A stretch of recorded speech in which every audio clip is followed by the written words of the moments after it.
And a very good evening, everybody, and a very warm welcome to a Spiritualism Lyceum night, coming to you from the Paul Spiritualist Church down on the south coast of the UK. I know I say this every week, but I do because I love my guests. I seriously do. These wonderful people give up their time on a Saturday night when we could be, and especially in this weather, in a lovely beer garden somewhere. But they take this time out of their day to just talk, share information regarding to spiritualism. So we'll do ladies first. And we have the lovely Sandrah, Mitchel, Aetheris. Sandrah, good evening, my darling. Good evening. Good evening, Craig. Hello. And good evening, everybody, wherever you are. And the lovely Craig Morris as well. Thank you very much. Evening, both. It's always a pleasure. Always a pleasure. So thank you for inviting me again.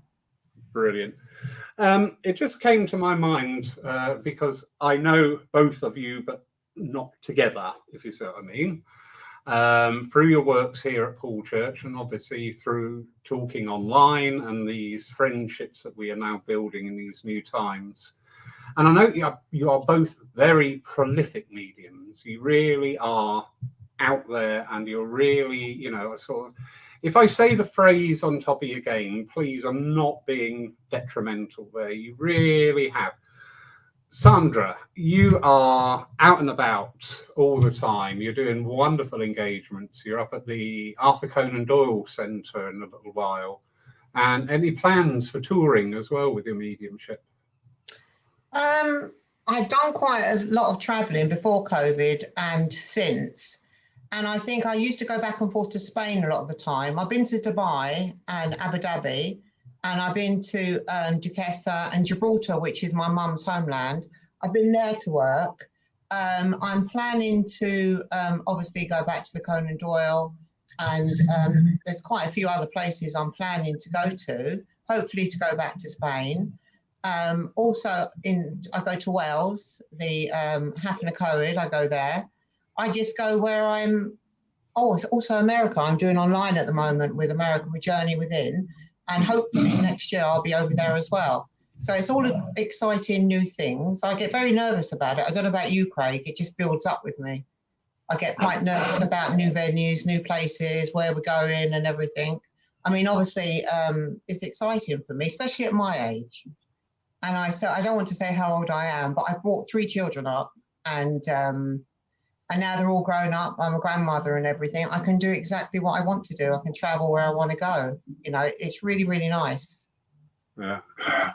And Craig, sir, I know that you are got a little bit of an echo going on here. Oh, bear with me. Sorry, did I just expose my belly button?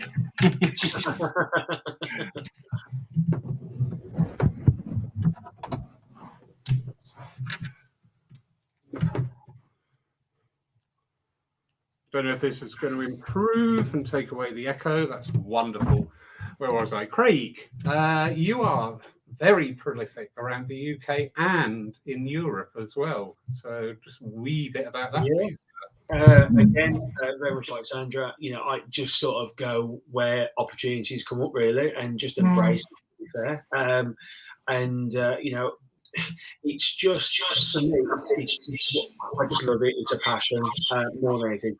But again, I absolutely do get nervous, and people often say to me whenever I do a den, I was in a beautiful theatre the other night, a couple of hundred people, and there were people there that asked me at the end of the night, do you not get nervous? I'm like, absolutely I do.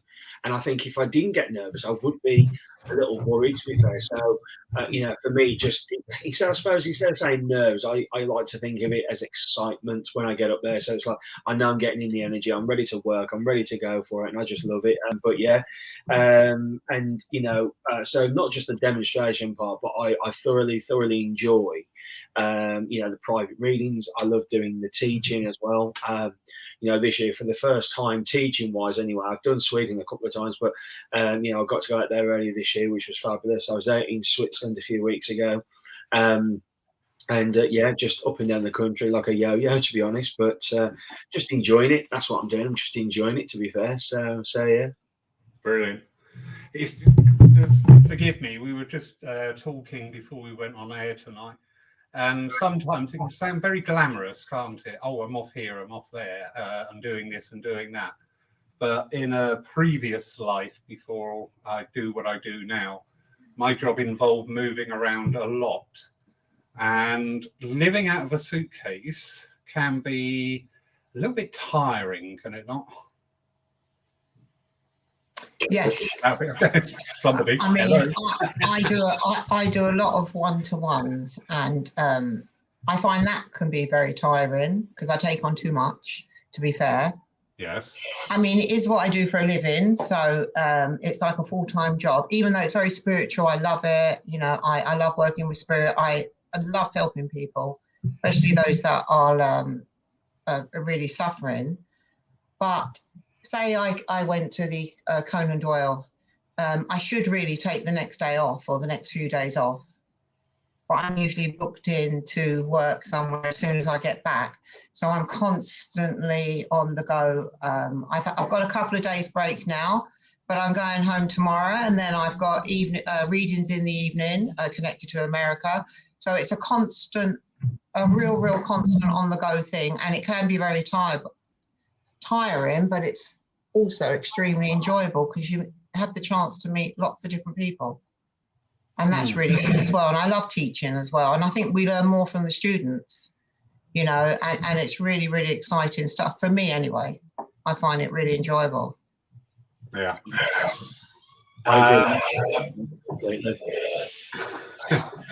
Sorry, we've got a little bit of dodgy sound tonight. I'm not quite sure where from. But anyway. That was my granddaughter coming in the room. And she's leaving now. Is she heavy breathing? But you picked up a couple of interesting points there, Sandrah, about, yes, it's true, as teachers, we do learn every time we teach. Hiya!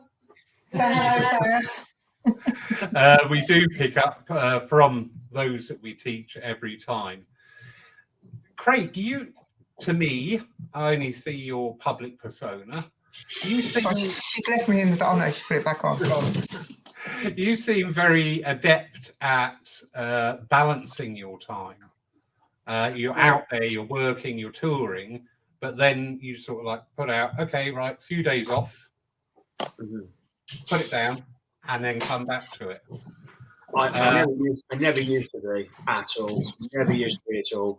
And again, I can relate so much to what Sandrah's saying there about doing too much. And I have been there. And I've been very open and honest about this. When I wrote my book, I was like, do I put this in there or not? But a mate of mine, Steve Holbrook, he said, you know what, my advice is just put everything in. So I did. And the one thing I talked about was when I first started my mediumship, because again, very much like Sandrah, this is what I do, this is my living, this is my way of life. You know, I don't do anything else. And there was times where I never had a pot to pee in. You know, so, and the thing is that in the back of your mind, that's still there. And I quite like that in a way, the fact that you know, I'm like, never forget where you come from. Always, you know, that foundation of the people that first gave you the platform to work on, etc., and all that. But there were times, I remember when I lived in Torquay, I actually got a part-time job. And when I was looking, there was one point in a month where I think I would have had 3 days off, roughly, in 1 month, and that would have been my work in the office, my traveling with my mediumship, and then literally being at home. And I just thought, I can't do this because it'll kill me. It literally will kill me. And so now I have learned to say no to people. So I had somebody message me ages ago saying, "Oh, we've looked on your schedule online where your dates are on your website, and we've seen you've not got anything booked for this date. So could we book you, please?" I'm like, "No, unfortunately, you can't. My diary's full for this year now. There might be a couple of things I can do, but I'm like, I'm done. It'll be next year now, unfortunately." And they didn't seem to take too kindly to it. I'm like, but I can't make it happen. And I think it's one thing of trying to create a balance. And even now, I only said yesterday or 2 days ago to my mate, I think I'm starting to head back in that direction of doing too much. But you know, where one thing I've found, I don't know if for yourself, Sandrah, or not, but where I'm thinking to myself, oh blimey, there's too much here this month. All of a sudden, as I thought it, within a couple of days, something gets cancelled or something gets postponed and like moved to another date. I'm like, thank God for that. I'm so pleased that that's happened. But you know, we live and we learn, and I think it's just, and you know, it's probably the same for yourself as well, Sandrah. You don't want to let people down. So you That's feel right. you feel awful for saying no, but you do have to have a balance. You have to. So that's why the first thing, as soon as I get my new diary, the first thing I do is mark out when I'm having off, and that's it. Long weekends off with Wayne. I have all of August off usually, and then other little times through the year as well. So yeah. Mm-hmm. Yeah. Well, I've managed to find someone to organise my events, but I like to keep control of my one-to-one readings. Yeah. And it's like yesterday, someone rang up, or they text, and they were, I'm in pieces, you know, I need help. You know, I've just lost a loved one. I can't cope. And then you just feel that pressure, and you think to yourself, well, I haven't got space. I'm doing, you know, where can I put them? And then you manage to find a space, but then it takes a heavy toll on yourself, doesn't it? And it's like, when do you draw the line? When do you actually say to somebody, well, I'm sorry, I can't do that. I can't fit you into, say, September. And they're saying, well, you've got to help me. You know, I need to talk to my dad, my mum. I need to. So it's not an emotional, it's emotional pressure on us as well. I feel bad, you know, because I've been through a lot of grief myself, and I think, oh my God, you know, I've got to try and feel that, you know, get them in that space. Yeah. So yeah, it's not easy. I mean, of course, we have to have, you know, ourselves. You know, I always think to myself that we have to have a break ourselves, because if we don't, we need to recharge our batteries so as that we can be on form, you know, to help people. Because there's a quote that I nicked off of. Do you remember what Baywatch? Do you remember Baywatch with the Hoff? So I always remember watching that years ago, and I remember watching one episode, and I don't know why it stuck in my mind for so many years. And there was an episode where one of the lifeguards had been kidnapped, and the kidnapper said to the lifeguard, "Who guards the lifeguard's life when the lifeguard's life needs guarding?" And I sat there and I thought about it, and I thought about it in a different way, and I thought, well, with media, us as mediums, yes, we're there to help people, and yes, we do our best to be there for as many as we can. But if we're constantly on the go all of the time, because of course, again, as you know, Sandrah, it's not just the act of a private reading, a workshop, or a demonstration, but when you've got to travel up to wherever you're going, you know, if you've got to fly and all of that, you know, you do need some rest, because if you don't, you'll burn the candle at both ends, and you'll be no good to anybody, and you'll just, honestly, literally, it's no good. So you've got to, and you kind of have to take away that emotional pressure, but you're only human, aren't you, at the end of the day? So it's a very fine balancing act. And funnily enough, it's picking up on an energy we've been speaking about on and off over about the last month, and in not only online but in person with a lot of mediums, and just saying, you know, we've got to be more mindful as mediums of our time. You know, when the phone rings and somebody says, "Oh, can you do this booking?" instead of just going, "Yes," which is what we do. "Oh, yes, yeah, I can do that. Can you do that?" "Yeah, I can do that." You know, "Can you climb up the post office tower outside?" "Yeah, no problem." You know, we do that as mediums. But I'd say to people, you know, maybe it's coming the time now where we actually need to start saying, "Well, do you know what? Leave that with me and I'll get back to you." Absolutely. And just have that thought about it. I appreciate fully what you're saying, Sandrah, especially when there is these crises in private sittings. But again, also, you know, we do have that duty of care, first and foremost, to ourselves. You know, on an aeroplane, when they drop the oxygen mask, what do they say? They don't say give it to the person next to you. They say put it on yourself and then give it to the person next to you. I know it is really difficult when you get that, when you know there's a need there, and I emphasize the word need because often people get in touch, oh, I want to read, and and you can almost hear it in the tone, can't you? Oh, I'm a bit bored today, so I want a reading. But then you have others playing, well, can I have a reading? And you just get it, you get it. But it is really important that, who is it? Reverend Ashley Oliver put a comment in a couple of weeks ago, and I thought, do you know what, love? That was a really good comment. She said, we were talking again about this similar subject, and she said, well, after 3 years of working non-stop since COVID, a lot of mediums are now facing this time of burnout unless they start looking after themselves. Mm.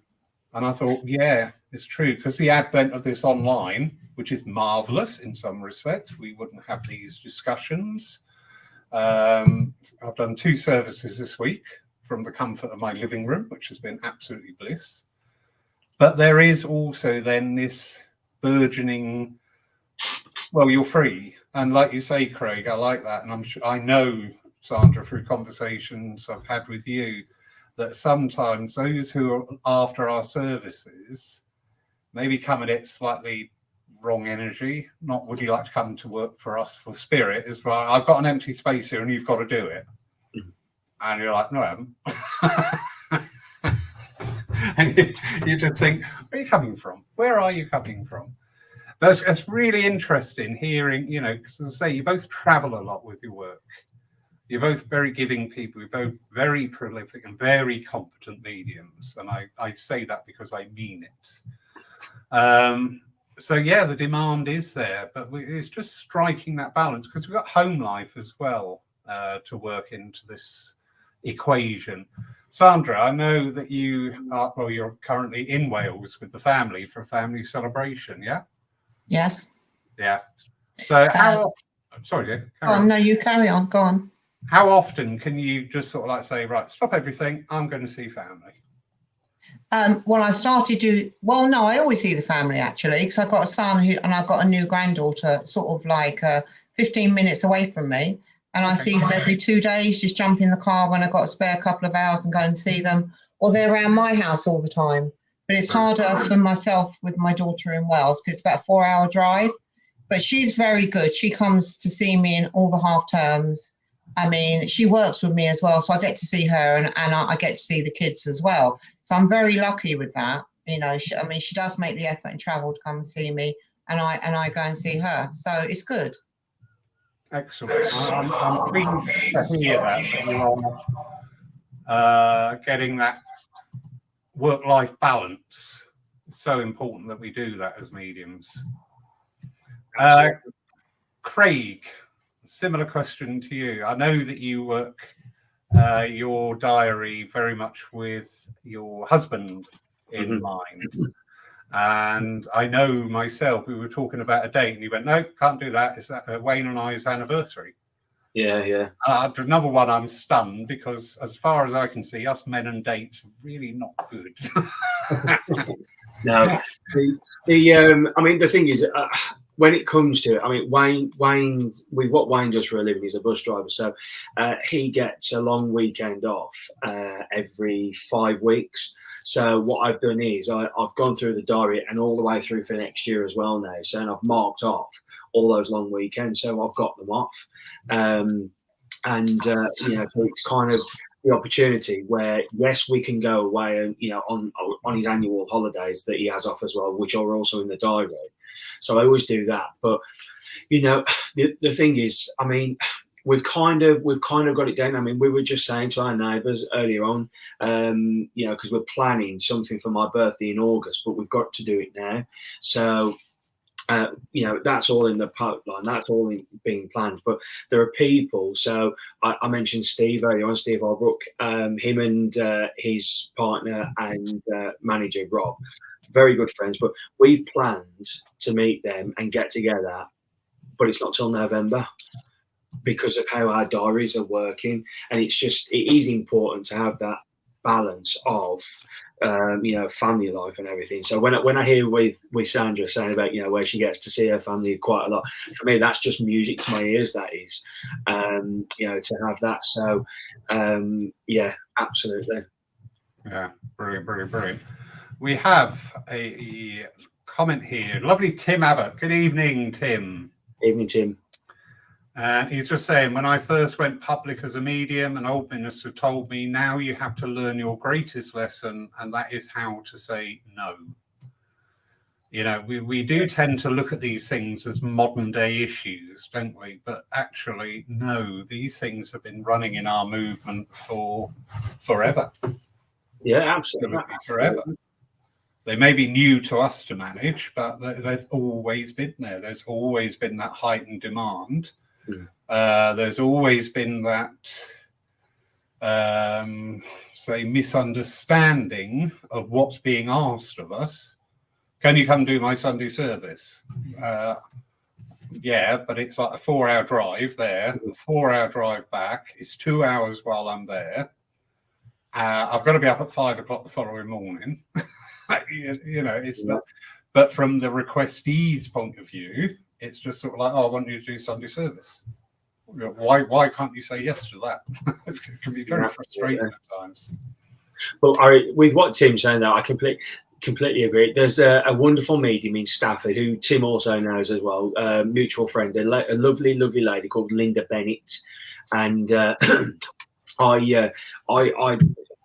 remember watching Linda for the very first time at Stafford Church, and didn't know what it was, just everything like her, because it was a service, a divine service, and just listening to her. And I remember doing a workshop with her just a few years ago, in case on the off chance she's watching. And I remember her saying, what you've got to do, what you've got to remember, is you've got to learn to say no. Because I say it now. And we worked together. We did the open day. We did a demonstration together. Linda and I did at Stafford Spiritualist Church's open day. And back then, I think it was the Arthur Finley Centre at the time, rather than the Barbanel. And we were having the conversation there again. She goes, "How are you finding it?" And I told her. She goes, "It's hard to say no, isn't it?" I went, "Absolutely, it is difficult, and that's why it is."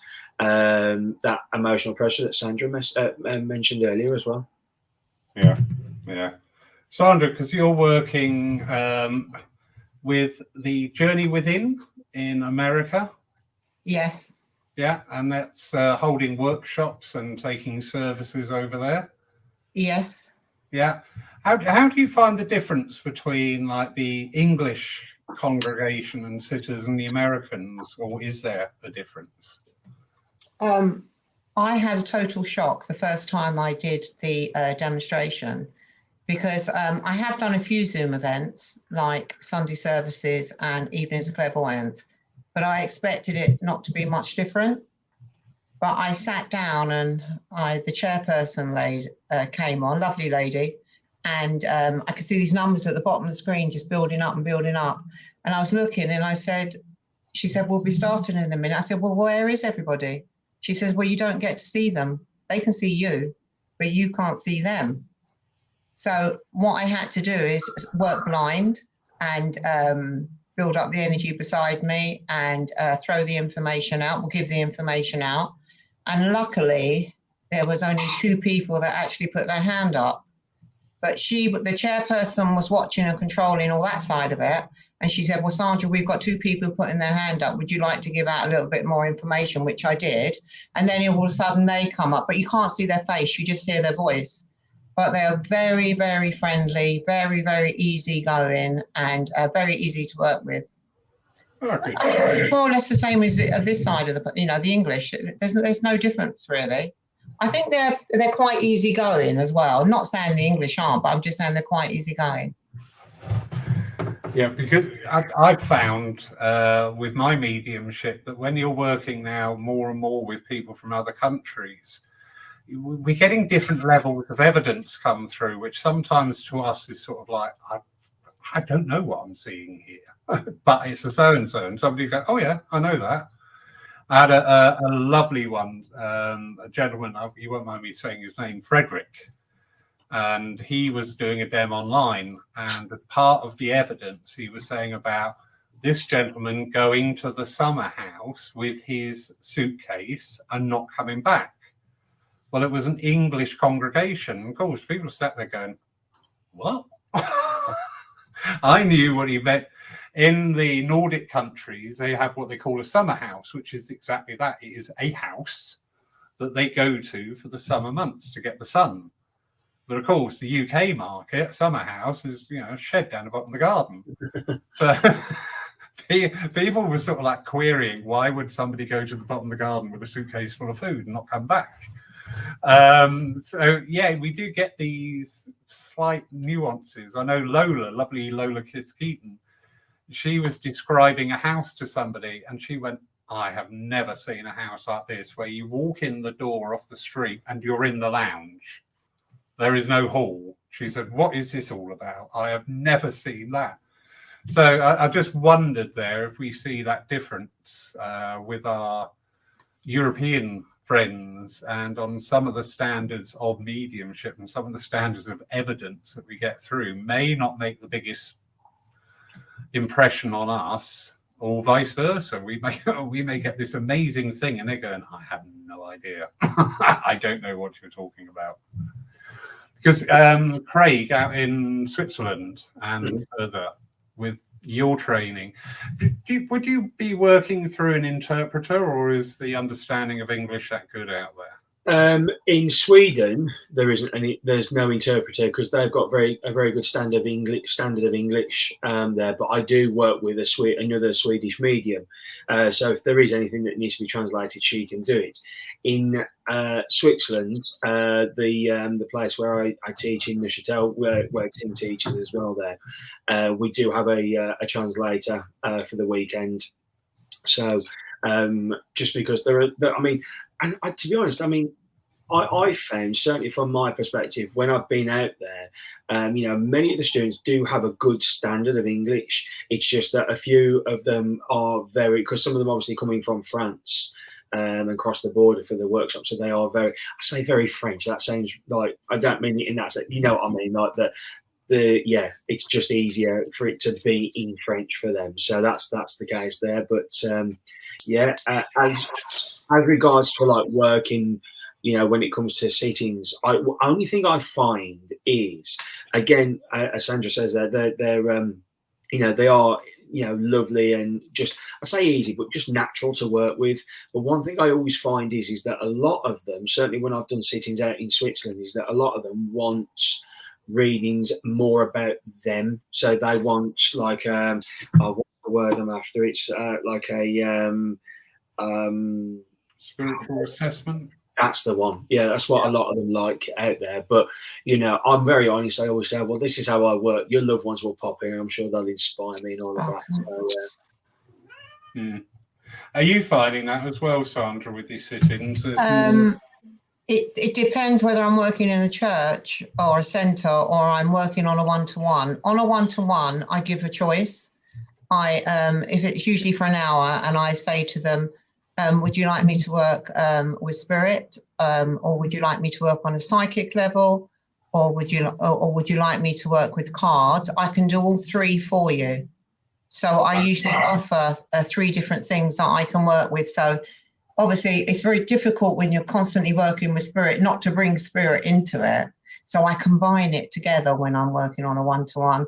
I say, I've got, say, Uncle Sam here, you know, blah, blah, blah, blah, blah. And maybe in my mind, I'm going to see something psychic. So I go from spirit to psychic to spirit to psychic, which I ask first, if that's okay. And then I may at the end say, would you like a few oracle cards? And that's how I work on a one-to-ones. Okay. But I was just wondering if you're seeing more and more that people are picked up again on my private sittings, because I just need to get back in the loop, because so much time is spent running the church, I've neglected my development. But I'm finding now that people, you know, they've had the evidence. They know that mum, dad, Uncle Bert, Uncle Charlie, whoever is around them. And especially in this day and age, people want to know more about, I'm not talking fortune telling, but they want to know a bit more about themselves, stuff going on, how the work situation is. Yeah, that's right. That's part of the psychic side I do. And also you read the aura and you see the spiritual development as well. You can bring, that usually happens as well, and spirit are included in that. Psychic is just to do with how they're feeling, you know, how their relationships are doing, if they're going to change job situations, if, you know, they're going to go to uni, you know, or they're moving, or they're going to meet a new partner, or you can get more in depth. But that's more the psychic side. So I do that more or less sort of every day when I do my one-to-one readings. So it's nice to be able to offer a combination of things, and it keeps it uplifted, it keeps the energy going, and it's more interesting for them and me. All right. Because you can only do so much of spirit, can't you, really, sometimes? And then it's good to bring in the psychic and a few cards. Well, this is it. We are seeing now that, all right, we still get new people day in, day out coming into our churches looking for the evidence. But I'm a very great believer that this evidence is given time and time again in churches, centres and sittings, to the point of, you know, it's a bit like the world's longest running court case. You've had so much evidence, when you're actually going to reach a verdict, that, yeah, life does go on. But then what? Sorry, can I answer that? Yeah. Oh, thank you. What I usually do so that doesn't happen is that I ask Spirit to bring something completely different in for them, different information, so that we go down a slightly different path of evidence. But I try to combine the evidence with what's going on with their life so that it opens things up a little bit more for them. And it's more interesting for them, as I was saying, and me as well. So it's thinking outside the box, asking Spirit to bring things that are different in, you know, not the most like I have Uncle Sam here, he passed with, you know, that sort of thing. Not that there's anything wrong with that, that's lovely. But when somebody's been for a few readings, they want something different. That's what they expect, I think. Yeah, I agree. It's just trying to sort of keep on trend with things, and I don't mean from the public's point of view, I mean from our own developmental point of view.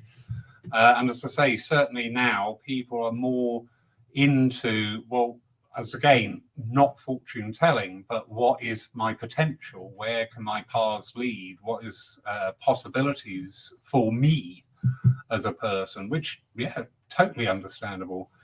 Keith Morn, going back to an earlier point, if you advertise and promote yourself, you become public property, and it's much harder to say no. Do you feel this is true? Okay, can I go first, Craig? Sorry. No, Jeffrey. No, I'll go for it. I'll go for that one.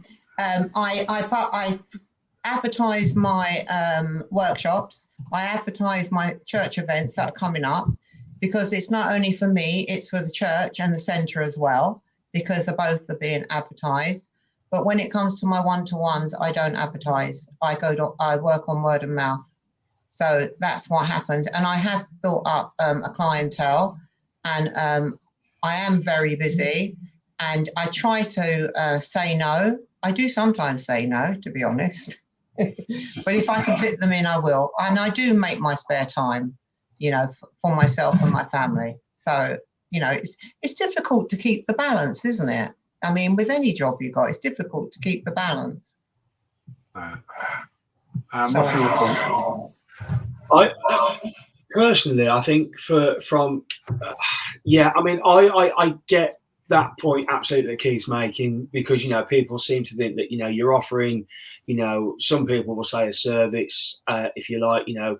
At the end of the day, you know, we have to remember as well that, okay, yeah, we're there for people, absolutely, but, you know, just like doctors and nurses, police officers, firefighters, they all have to have a break. They all have to have time off and time with their family and friends, and it's no different for us at the end of the day. And when people, I know on my mobile, I mean, when it comes to private readings, to be honest, most of the time they're all through the website anyway. And there's a couple of ladies, Claire and Julie, who deal with all of that for me. I don't need to.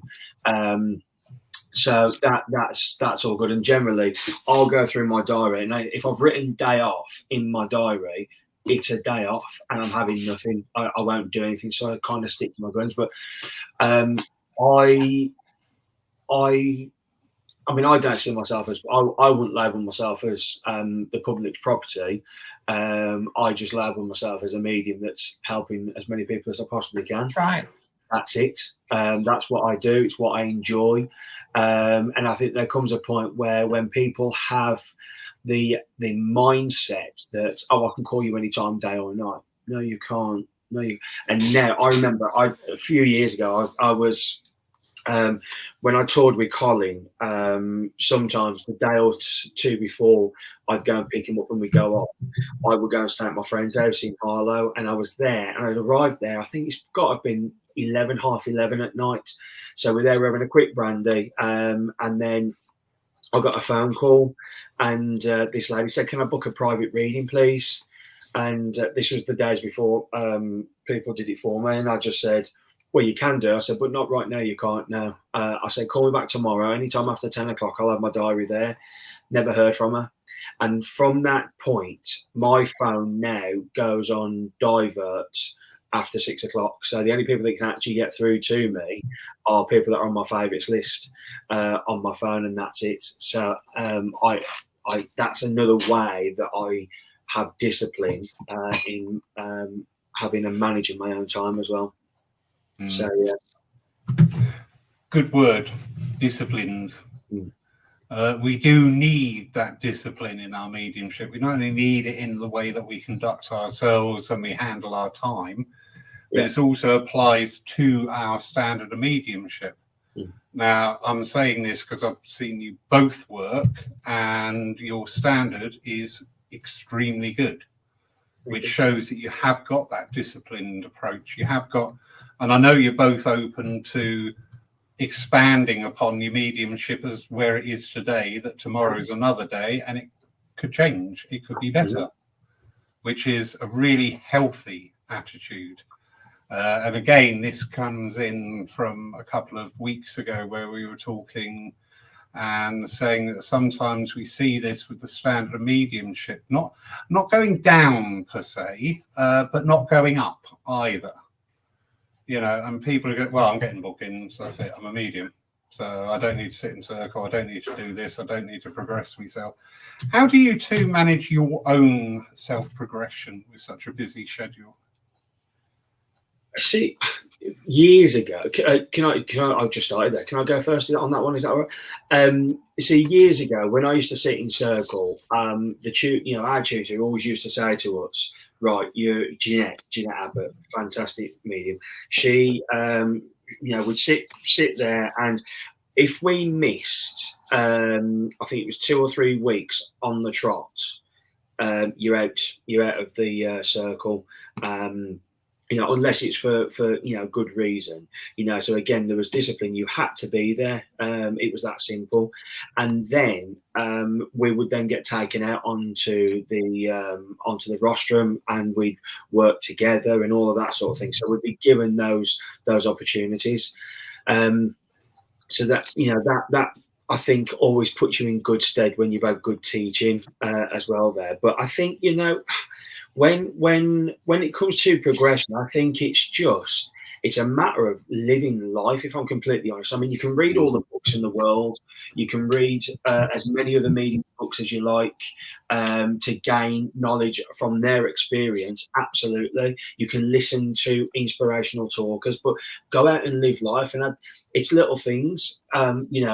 Just the other day, I did a private reading for a couple of ladies, and the one lady, I was working with her, and I said to her, I saw Royal Sutton Coldfield, so a town in the West Midlands, and I said, would you understand where Sutton Coldfield would have an importance to the gentleman that was coming through anyway? Because I wasn't getting why. I just got that. Well, that was where he was when he passed away. I was like, okay, but I knew there was something else. It's almost like an Aldi checkout for me when I work. I'll get it, I've got to give it, and then it's bagged up and it's done.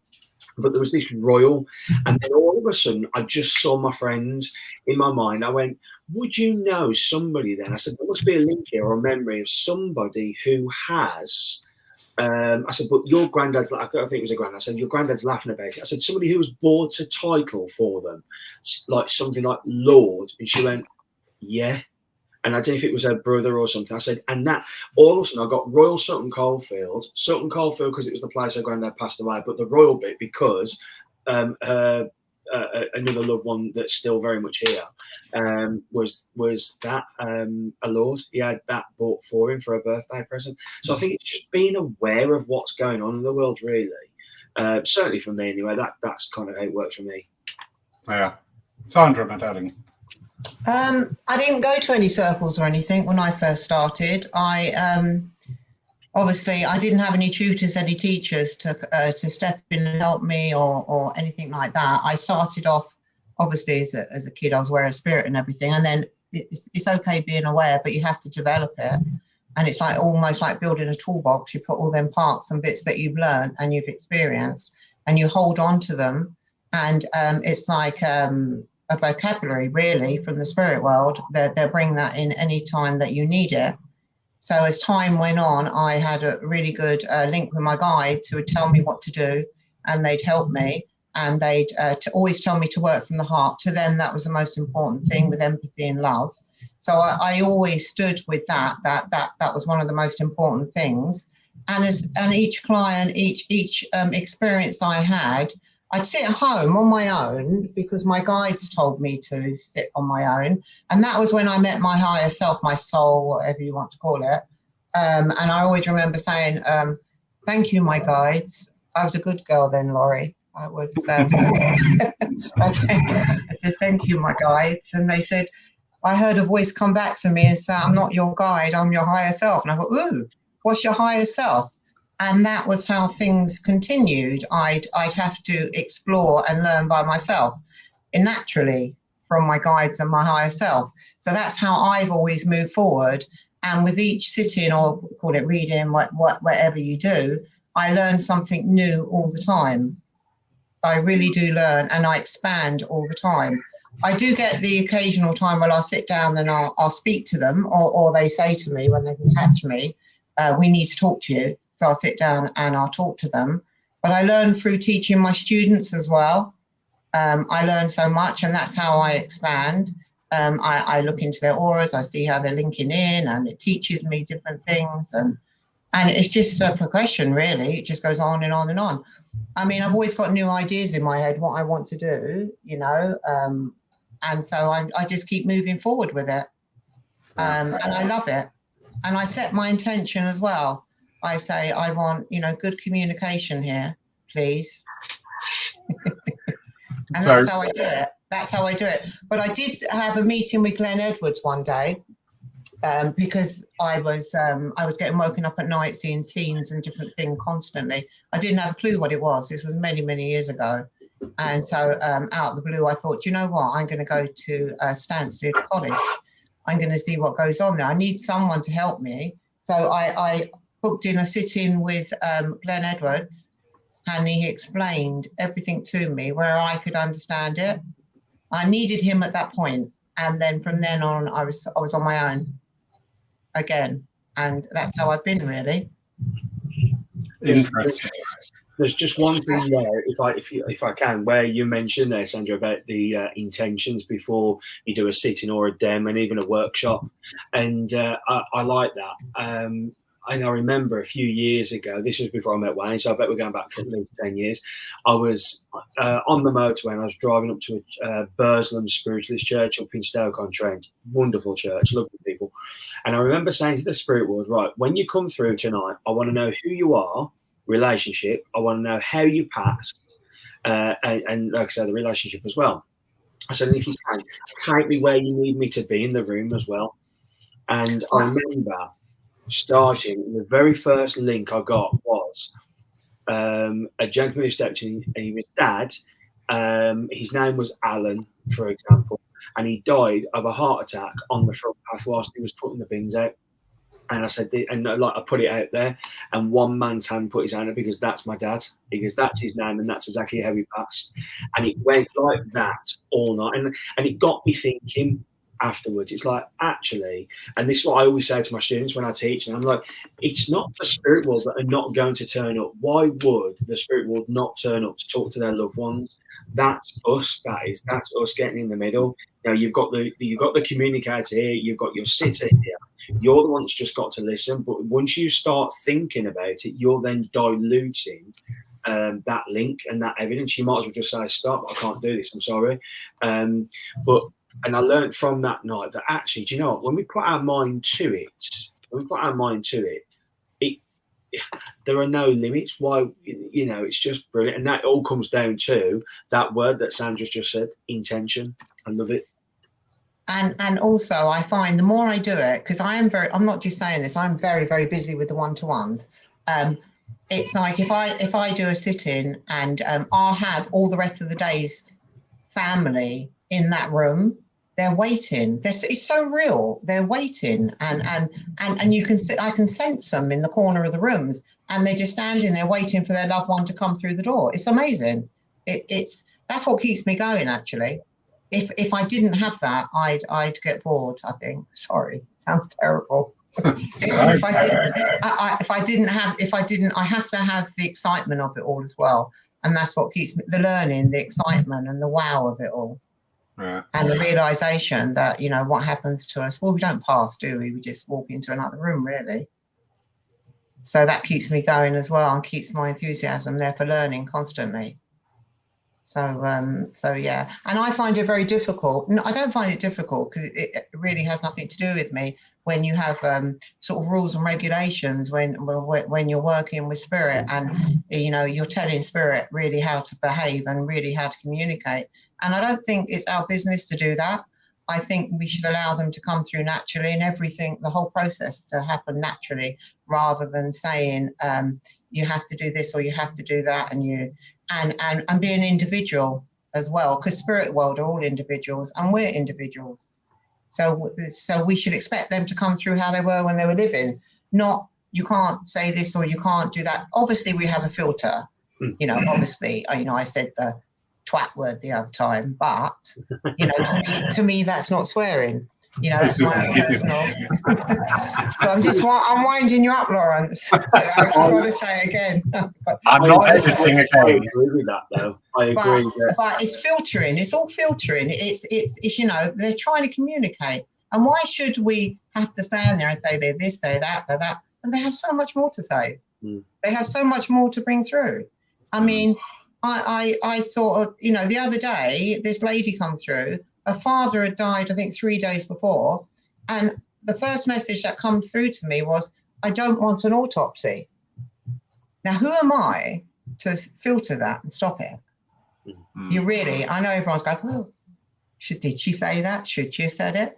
But I tell you something, and this is the God's honest truth, within, 10 minutes of that reading, the lady ran up and asked her if it was okay, if she wanted an autopsy for her father. She didn't have to go through with it, but she had her answer. So it's when we filter it, or when we stop it, when we contain it, I don't think we allow them to come through properly, or, you know, the real them come through. They have to be able to express themselves. That's right. That's right. The whole point of mediumship. And I always say, when I do a demonstration or a sitting, whatever it may be, I always say, listen, if you've got a grandmother in the spirit world who's a bit like Mrs. Brown at Mrs. Brown's Boys, that's how she's going to come through. If you've got a granddad who's a bit like Del Boy, that's how he's going to come through. Then all of a sudden, you know, if you've got, I had somebody who came through the other night, who I say the other night, a little while ago now, but he was a murderer, you know, and at the end of the day, he still had, you know, just because of what he did in life, he still had the opportunity to convey, you know, communicate with his loved ones on this side. But I always say, listen, you know, they're going to come through exactly the same, and if they weren't so nice on this side of life, don't expect them to change on that side of life. They don't go a halo. They are still the same people. But don't you think they've passed over, or they've gone to the other side? They have a better understanding. They must do. So why wouldn't they see life differently, because they understand, because I mean, they're in another dimension, they're in the spirit world. So to me, don't you think their characters would improve because they have a little bit of a better We lost her. Yeah. I think I would absolutely agree with what she's saying there. Just while we wait for her to come back, I would absolutely agree that they probably do have a better understanding, and that they have awareness of what. Sorry, darling, we lost you there for a second. Then all right, it's all right. Don't worry. Now, what was you saying? Because I think you were going to make a valid point. Then I've lost the plot. About, What was I saying? I forgot. That's a normal day age. for experience. But yeah, I think they. I think what you were saying. No, I remember now. This is what I question myself, and I don't know if anybody else does. People say that they are more or less the same. I agree with you, but there must be a point where they've gone to another dimension and they're experiencing and feeling things different, and they have a better understanding of life and why we're here. So surely there'll be an improved version of themselves.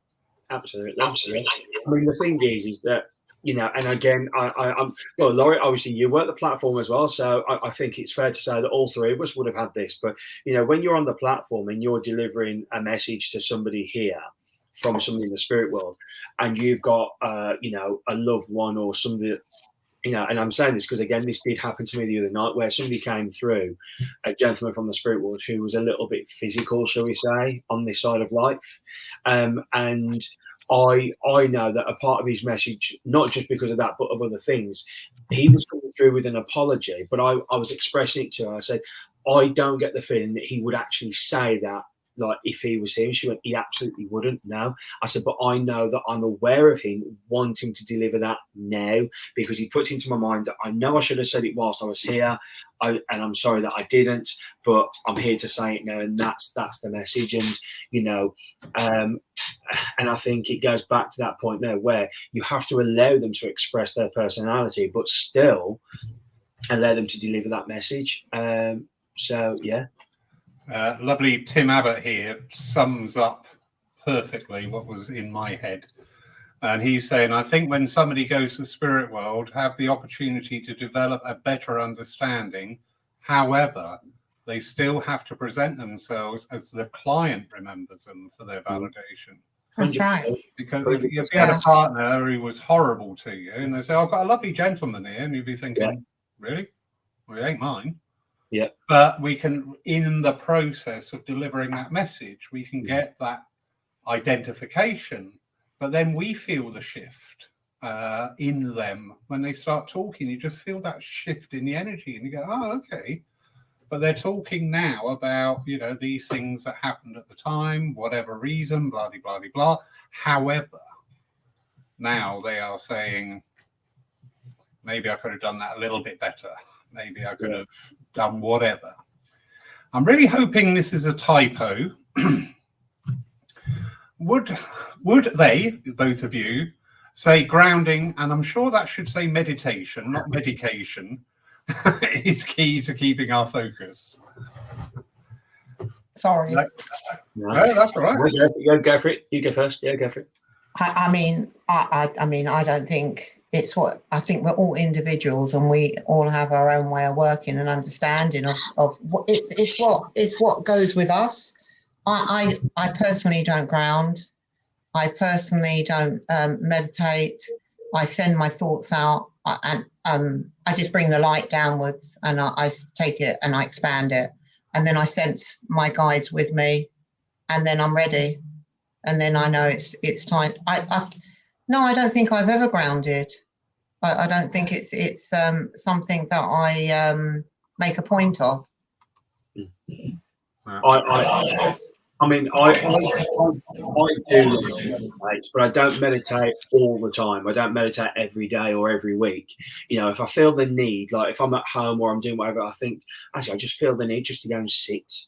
So I'll go and sit, meditate. But when I'm teaching, what I do, I do set a meditation before I start a day of teaching. Because what it does is it helps the student, obviously, to create a clear mind, ready to set their intentions in that moment, ready for the day ahead. And also, what it does is it gives them that should we say, awareness of, before they work, they just go into that quietness, set those intentions, and they're ready to go. But no, I mean, when I hear of mediums, again, we're all in, we've all got our own thought process on the way that we work. At the end of the day, I just think as long as our intentions are right and the end result is the same, who it doesn't matter in a way. But I'm not somebody who has to sit there or does sit there and open the chakras from top to bottom and all the way back up again. For me, that's just time and energy that's a waste. That's me personally. I don't do that. I don't open myself up before every demo. Don't close myself down. That's what the intentions are for. So once I finish the demonstration or a sitting, I literally put up a thanks and say thank you to the spirit world, and then I'm done. That's it. I'm done. Out of office is on, doors closed, and close sign is up. So yeah, I agree. I think in the beginning we are taught this opening up and closing down. And sometimes I was taught once to close down by imagining you're in a sleeping bag and you pull it all the way up over your head. I would freak out if you did that to me. I would seriously, I could not I had a top once that got stuck on the head. Seriously, I'm running around looking for a knife to cut it off because I was just going crazy in there. But I think we do, don't we? The spirit world, our world, the two do become one, and we can just sit there and just something would be on the telly and somebody would just say something funny, and you're like, oh, okay, that's quite good, I quite like that, thank you. It just comes in with practice and discipline again. Craig, you're being put on the spot by one of your ex-tutors.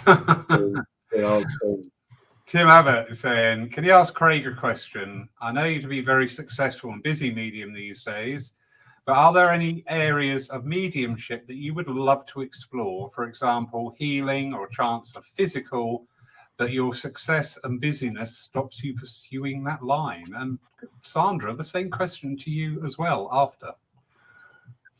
Me personally, I'm wanting to explore, and I've kind of started, but I'm wanting to explore trance. In complete honesty, there's one or two people that I know that will say, "Oh, what do you want to do that for?" It's a load of old songs. But for me, I love it, and Tim obviously he's a wonderful trance medium as well, and I've had a few trance sittings from Tim, and I've watched other mediums do trance, and there's a lady, I've never met her, but there's a lovely lady who I watch online as well every so often, Elaine Thorpe. And I think her trance I've got to say, is remarkable. So that's where I think I'd like to go as well there, because I think, in a way, it goes back to what Sandrah was saying as well earlier on with her sittings. She'll do the mediumship, she'll do the psychic, the oracle, all of that. And I think it's good to have different things. It gives you different areas to work in. It gives you different what's the word I'm after? Different experience. That's the word, experience. And you know what? I think really, let's face it, all forms of mediumship really, as well, we're just looking at the healing part there, all forms of mediumship really are healing. But I wouldn't mind looking at that either, healing. But certainly I think the next stop for me will be trance. Brilliant. Sandrah. Exactly the same. I was just talking to a friend and we're organising meeting up once a month in a house. It's not a church, and we're going to meet up together to just practice and sit for trance. But I am drawn to trance healing because that's what I first started off with, is healing. So it's just, you're right what you say, it's getting the time to fit it all in. But when I do my one-to-ones, I do ask for healing for the client as well. At the same time, so there's that goes on as well, but I don't actually put my hands on or anything. But it's right, it's finding the time for it all. Absolutely. Yeah, that's true. And nice to hear you talk about a home circle there, because I have a thing for home circles. We had a trip just recently to a place called the White Eagle Lodge in Lyceum in Hampshire. And it is the most amazing experience when you go there. It's not only an astounding building and beautiful grounds, etc. It's the feel of the place. And I was saying to people on the bus on the way back, trying to get this inspiration over. All this came about because 6 people dedicated time to sitting in circle, to start channeling the works of White Eagle, to build up the White Eagle Foundation, which then manifested into this physical. And seriously, it is an amazing place, absolutely brilliant. I think home circles have been neglected for far too long in our movement, and I'm all very big advocate of encouraging people to set up home circles, because seriously, that was the birthplace of our movement. It wasn't in workshops, it wasn't in churches and centres, because they weren't there right at the beginning. It was in the home circles. Anyway, thank you both so much. It's a beautiful evening. It's a Saturday evening, and I know I'm keeping you from a glass of something. I do apologise. See, look, they didn't deny it, did they? Always be honest. It's what I always say. Always be honest. I'm going to be having a gin and tonic shortly. Brilliant. Thank you both so much. Craig, as things have evolved, you are here at Paul Church doing a dem on the 30th now of this month in the evening. I'm looking forward to that. That'll be good. Yeah, we're looking forward to having you back. Lovely Sandrah, you are with us in October. Yes. And doing a dem with Frederick Hagland from Yes. Sweden, who is over taking a course for us. So I can't wait to have you both back in my physical company. Virtual company is lovely, but physical company is all the better. Have a brilliant time. You know, if you want to share in your websites onto the chat column, please do. Because remember, it's not only the lovely people who have joined us all this evening, and thank you one and all, it's also the people who watch these things on catch up as well. So big warm welcome to our friends in Denmark through the lovely stewardship of Jack and Lola. We now share these Lyceum nights all over Denmark as well through various organisations. So it's bringing together that spiritual family just to have this time of chat, conversation, knowledge, hopefully go away thinking, I like that. I like that from a talk. I want to go away thinking, or whatever. Anyway, have a beautiful evening. Thank you so much for your time. Thank you for your input. It's been absolutely wonderful. And the first glass, I raise you one here at Paul and say cheers. Pleasure. Thank Good you. night. Thank you very much. Pleasure. Good night, everybody. No.